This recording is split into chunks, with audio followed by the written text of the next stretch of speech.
YouTube family, how are you guys doing? I hope you're doing amazing. Guys, I want to welcome you back because today I think this is a really important topic, and that is why I did part 2 of it. And we are talking about the biggest mistakes that small business owners are making. And guys, these mistakes are the ones that are really making you not grow and thrive the way that you should. And the reason I feel so passionate about this is because I have made many, if not all of these mistakes myself. So let us make sure that you do not end up in the same potholes that I landed in. All right?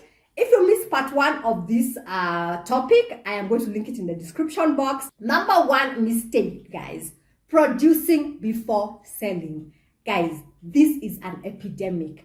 I cannot tell you the number of people I meet, small and big business owners alike, who think that it is okay to sit in your house somewhere, create, and wake up one day when everything is ready and announce, ta-da, to the world and ready to sell your product.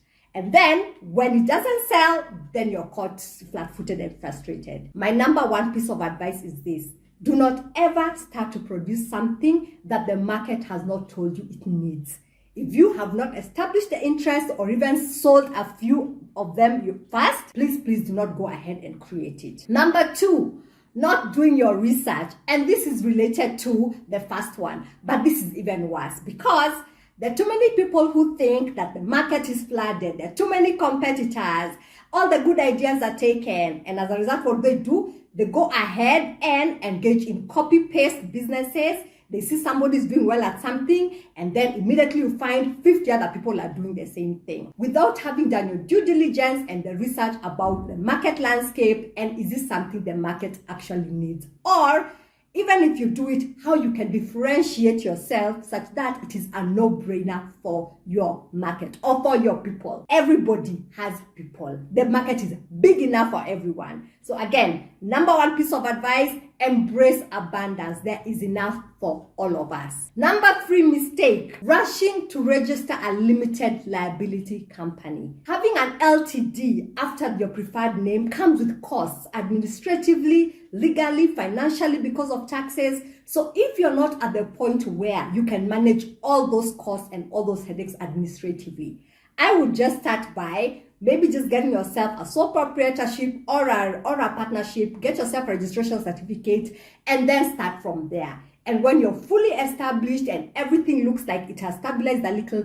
then you can go ahead to register a limited liability company. Number 4, borrowing more money than you need. And this is particularly a problem when your cash flow has stabilized a little and it is visible to financials, whether they are banks or investors or to other people. Guys, I want you to remember something. Everybody is in business. The banks are in it for the interest. The investors are in it for return on investment. There is no such thing as a free lunch. So do not borrow more money than either you need or the business that can sustain, or more money that you can comfortably repay in the shortest amount of time. And related to that, guys, always remember to read the fine print. And if you're not familiar with the legalese of everything that comes along with borrowing money, please get some assistance on that. And finally, guys, number 5, the hustling mentality has got to end. People, I feel so strongly about this because, again, I am guilty. More is not always better.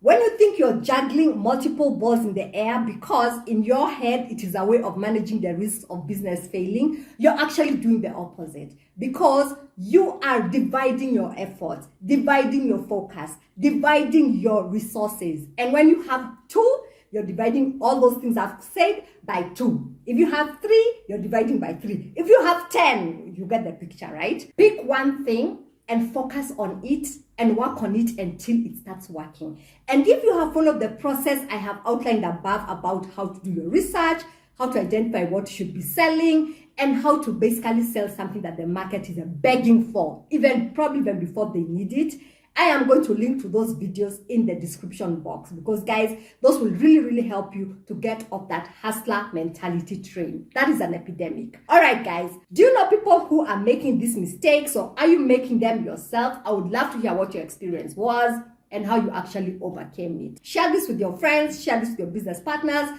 share this with people that you know who need this information so that we can all grow together. I will be back here with another really interesting video about business. So you want to hit the subscribe button and turn on the notifications so that you don't miss any of the action on this channel.